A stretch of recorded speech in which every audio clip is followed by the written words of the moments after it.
¿Sabes que a partir de la promesa que Dios le hizo a Adán y Eva de que vendría un hijo que heriría al enemigo en la cabeza, mientras que el enemigo lo heriría en el calcañar? A partir de ese día, todas las mujeres en Israel eran ansiosas por tener un hijo varón, con la esperanza de que ese hijo fuese el libertador de Israel.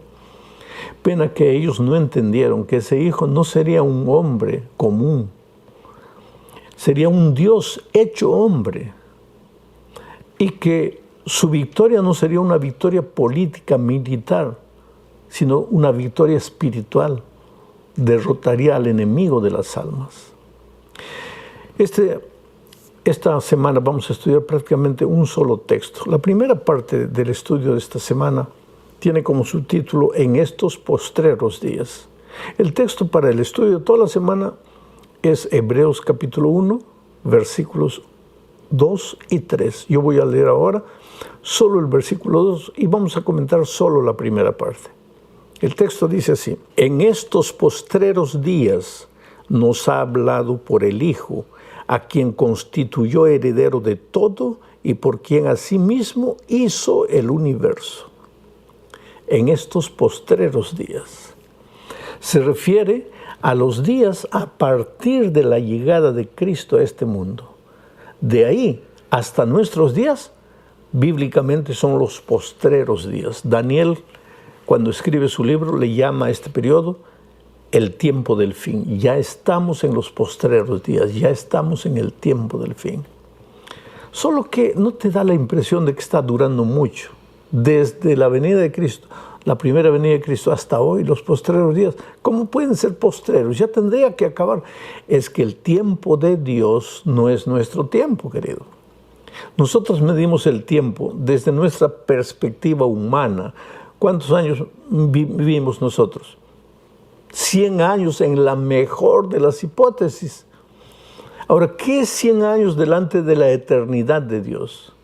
El propio Dios dice que un día para Él es como 1000 años para nosotros. O sea, para nosotros, desde nuestra perspectiva de 100 años, pues estos postreros días se está demorando demasiado. Sin embargo, desde la perspectiva de Dios, nada, porque el tiempo de Dios no es el tiempo de los hombres. Sin embargo, querido, cuando yo leo Mateo 24 y veo las señales que el propio Señor Jesucristo mencionó con relación a los días previos a la segunda venida de Cristo, terremotos, guerras, rumores de guerras, todas las cosas terribles que están sucediendo, pestilencias, este COVID que está atormentando al mundo, en fin, cuando dice Jesús, cuando viereis todas estas cosas, levantad vuestra cabeza, porque vuestra redención está cerca. Este mundo no va a durar mucho, querido. Mira, los estudiosos del clima dicen que el calentamiento global va a acabar con este mundo por vuelta del año 2050. Que si el clima se continúa calentando de la manera que lo está haciendo, el mundo no llega al 2050. Los sociólogos dicen que si la humanidad se multiplica a la velocidad que se está multiplicando, allá para el 2050 no alcanzará comida para toda la humanidad. Quiere decir, el mundo está preocupado, está desesperado. Yo no, tú no. ¿Por qué? Porque nosotros tenemos esperanza. Porque en estos postreros días van a suceder cosas maravillosas. Prepárate. Claro que va a haber dolor, va a haber sufrimiento, va a haber guerras, rumores de guerras, terremotos, pestes, en fin, lo que tú quieras.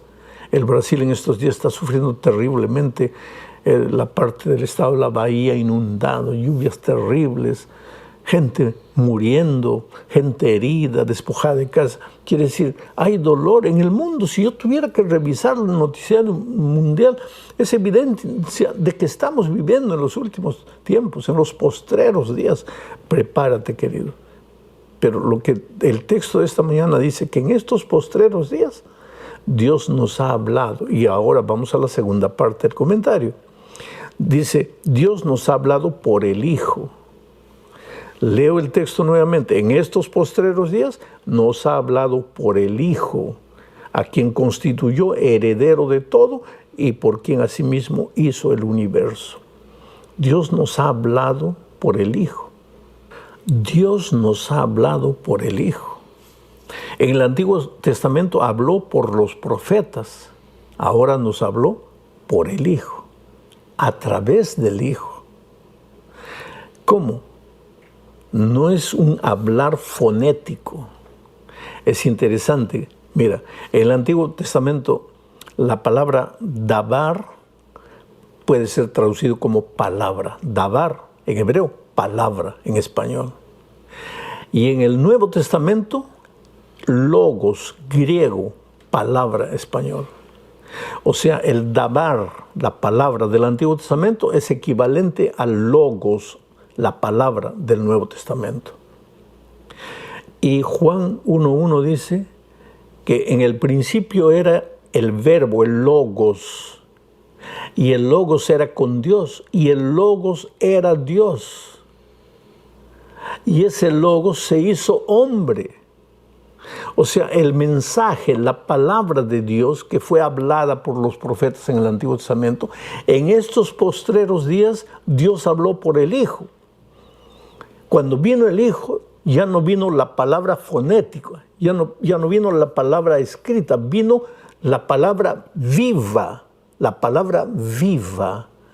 Por eso Juan dice que cuando los hombres vieron a Jesús, vieron la gloria de Dios, el carácter de Dios escrito, el mensaje escrito en la vida del Señor Jesucristo.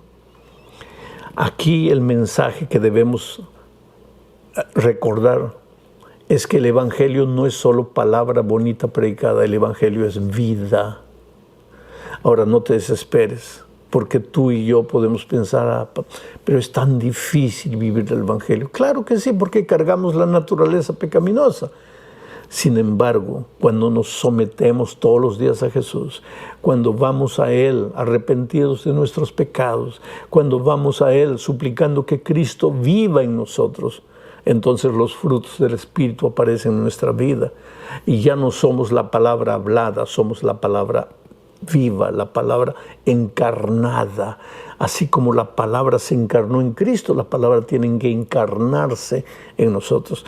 Es por eso que Pablo dice que en estos postreros días Dios nos habló por el Hijo. Porque cuando el Hijo vivió entre los seres humanos, Él dijo, quien me ha visto a mí, ha visto al Padre. Quien me ha visto a mí, ha recibido el mensaje del Padre. Ha escuchado la voz del Padre.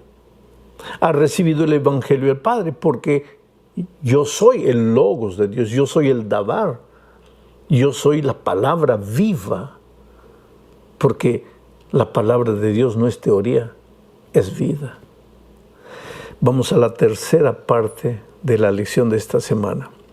Es el resplendor de la gloria de Dios.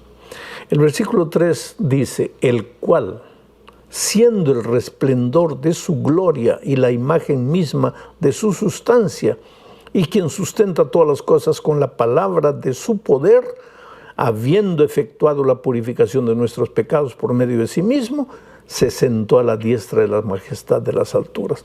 La parte que necesitamos destacar aquí es la gloria de Dios. Jesús fue el resplandor de la gloria de Dios. Es interesante esta palabra resplandor. En griego es apaugasma, que quiere decir el reflejo que sale de un foco de luz, el reflejo que sale de una llama ardiendo en medio de la oscuridad, ese reflejo apaugasma. Y lo que Pablo está diciendo aquí, que Cristo es el apaugasma de Dios, el reflejo que sale de Dios. Mucho cuidado, querido, con mistificar las cosas. Dios tiene luz, proyecta luz. Es luz en el sentido de que con Él hay claridad, con Él no hay tinieblas, con Él no hay oscuridad. Pero cuidado con pensar que la luz es Dios. Dios tiene luz, pero la luz no es Dios. Entonces hay mucha gente que comienza a adorar al sol, a la luna, a las estrellas, a cualquier fuente de luz. No, Dios tiene luz. El resplandor de su gloria es luz. Pero no confundas que cualquier luz es Dios y comiences a adorar la luz en lugar de adorar a Dios. La palabra apaugasma, vuelvo a repetir, quiere decir el reflejo de un foco de luz. Y Jesucristo vino a esta tierra como el apaugasma del Padre, el apaugasma de Dios, el reflejo de la gloria del Padre. Pero esto es mucho más profundo de lo que tú imaginas. ¿Qué cosa es la gloria del Padre?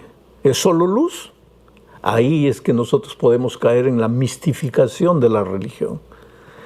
¿La gloria del Padre es solo luz? Cuando queremos la gloria del Padre tenemos que estar buscando luz. Mucho cuidado.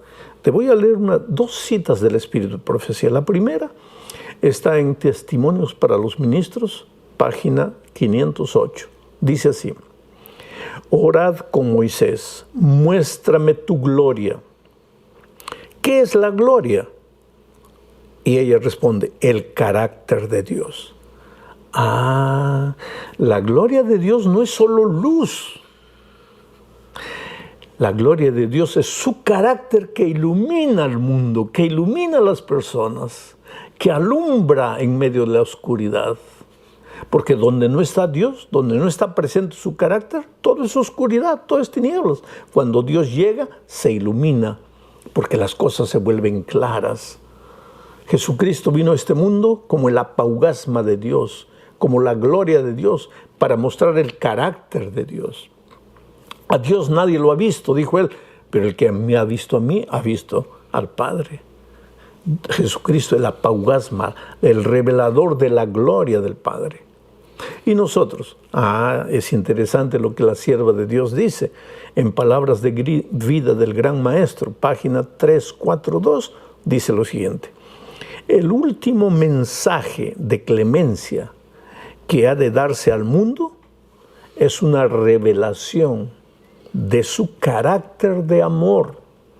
Los hijos de Dios han de manifestar su gloria. En su vida y carácter han de revelar lo que la gracia de Dios ha hecho por ellos. En su vida y en su carácter, los hijos de Dios van a revelar la gloria de Dios, el carácter de Dios. Pena que a veces nosotros malentendemos las cosas. Porque hay que obedecer, hay que cumplir, hay que guardar, no hay que hacer esto, no hay que hacerlo aquello. Y a veces lo decimos con tanta rabia, con tanta furia. ¿Y dónde está el carácter de Dios? ¿Dónde está la gloria de Dios? Pues ahí está la cosa. Confundimos las cosas. Confundimos completamente el Evangelio. Yo no digo que el que vive el Evangelio va a transgredir la ley, va a vivir como un miserable pecador haciendo lo que le da la gana. No. Pero cuando tú vives el verdadero Evangelio, es el carácter de Dios que se revela en tu vida y entonces eres feliz. Y las personas son felices a tu lado. No por lo que hablas, sino por lo que vives. Ahora, hay una cosa más que quisiera aclarar aquí. El filósofo llamado Filón en los tiempos de Pablo, él usó la palabra apaugasma para decir que el apaugasma era la inteligencia invisible que controlaba el mundo. Y Pablo, al escribir a los hebreos, usa la palabra apaugasma para referirse a Jesucristo. ¿Por qué? Es que Pablo quería también alcanzar las mentes secularizadas de aquellos tiempos, a los filósofos griegos, a los que seguían las filosofías griegas. Y ya que ellos usaban mucho la palabra apaugasma para referirse a esa mente superior, no a Dios, sino a una mente invisible que controlaba el mundo.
usa la misma palabra para conquistar el corazón de ese pueblo y presentarles al Dios vivo, a Cristo, como el resplendor de la gloria de Dios.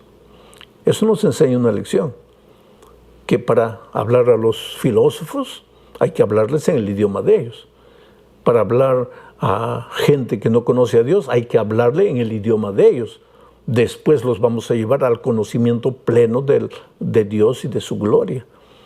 Entonces, querido, asimila esto y cuando tú te aproximes de una persona para predicarle el Evangelio, ten en cuenta lo que esa persona cree y comienza hablando con esa persona de las cosas que ella comprende, de las cosas que ella conoce, y después con amor las vas a traer al conocimiento del Evangelio. En la cuarta parte del estudio de esta semana veremos la expresión ¿por quién hizo el universo? ¿Por quién hizo el universo? ¿Por quién? Por Cristo. Volvamos al versículo 2. En estos postreros días nos ha hablado por el Hijo, a quien constituyó heredero de todo y por quien asimismo hizo el universo. Esta expresión, por quien Dios hizo el universo, se refiere a Cristo. El quién es Cristo. Y muchos entienden como que Dios hubiera hecho el universo por amor a Cristo, que en la opinión de esas personas también Cristo sería un ser creado y por amor a Él Dios habría hecho el universo. Pero querido, cuando leemos Hebreos 1:10, la idea es completamente diferente. Dice, tú, oh Señor, en el principio fundaste la tierra y los cielos son obra de tus manos. Y se está refiriendo al Hijo, a Jesucristo. En el principio, Él fundó la tierra. ¿Y qué dice Juan 1:1? En el principio era Dios, el verbo. En el principio era el verbo. Y el verbo era con Dios. Y el verbo era Dios. Y cuando en la semana de la creación encontramos el relato de Génesis que dice, hagamos al hombre, Dios no dice haré al hombre, sino hagamos al hombre. Porque ahí estaba presente el Padre, el Hijo y el Espíritu Santo que se movía sobre la tierra desordenada y vacía antes de la creación. O sea, Dios, Padre e Hijo son un solo Dios. Tres personas diferentes, pero un solo Dios. Cristo es el creador. El Padre es el creador. El Espíritu es el creador. Dios es el creador. El único Dios es el creador. Vamos a la quinta parte y la parte final del estudio de esta semana hablando de la expresión yo te he engendrado hoy. Leo lo que dice Hebreos 1:5. Dice así. Porque ¿a cuál de los ángeles dijo Dios jamás, mi hijo eres tú? Yo te he engendrado hoy. Y otra vez, yo seré a él padre y él me será a mí hijo. En este texto, el Padre dice al Hijo, tú eres mi hijo, yo te he engendrado hoy. Y aquí nuevamente aparecen muchos diciendo, aquí está una prueba de que Jesús fue engendrado por el Padre. Todo depende del concepto que nosotros tenemos de la palabra engendrado. En nuestro idioma español, en nuestra manera de hablar humana, inglés, cualquier cosa así. La palabra engendrado es, yo engendré a mi hijo, en el sentido de que mi hijo existe porque yo participé trayéndolo a la existencia. Claro, Dios es el creador, pero yo participé humanamente, yo engendré a mi hijo. Pero la palabra engendrado, en el sentido bíblico, significa tener la misma sustancia, ser igual a. Usando una palabra moderna, clone. Ambos son el mismo ser, tienen la misma sustancia. Cristo fue engendrado por el Padre en el sentido de que tiene la misma sustancia que el Padre. Yo hice un pequeño trabajo de investigación. Encontré en la Biblia 13 textos que hablan de manera meridiana, clara, que Jesucristo es eterno. No puede haber sido engendrado. Mientras que encontré también 4 textos que darían a entender la idea de que Jesús fue engendrado. Entonces, ¿qué le pasó con la Biblia? No sabe lo que dice. En 13 lugares dice que Jesús es eterno y en 4 lugares que es el engendrado. Quiere decir que estos 4 tienen que someterse, o tenemos que entender estos 4 a la luz de los 13 versículos que hablan de la eternidad de Jesucristo. Estoy colocando en la tela los 13 versículos, los 13 textos, solo para que tú veas. Y también los otros 4 que hablan de Jesús darían a entender la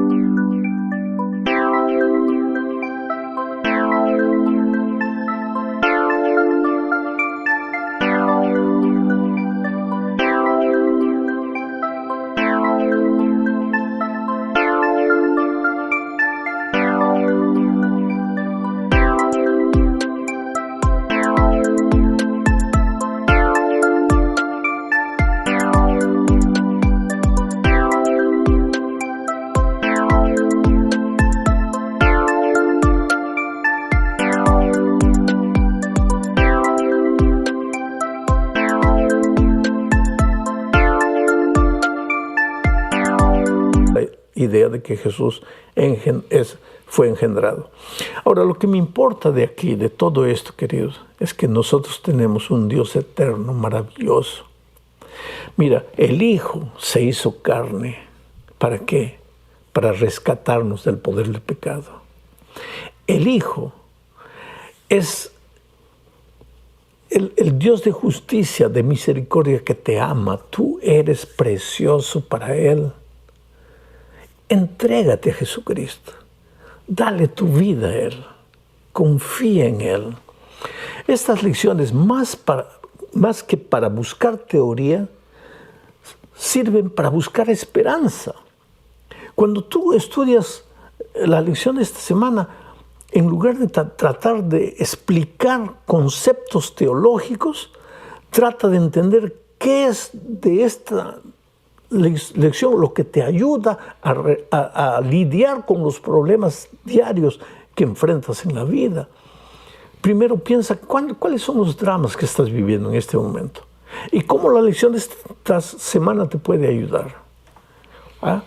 En estos postreros días, en estos últimos días, ¿de qué manera el mensaje se puede hacer carne en ti? ¿De qué manera, así como Cristo reflejó la gloria de Dios, tú puedes reflejar la gloria de Cristo? ¿De qué manera? ¿Qué necesitas? ¿Fuerza de voluntad para cumplir todo lo que Dios pide?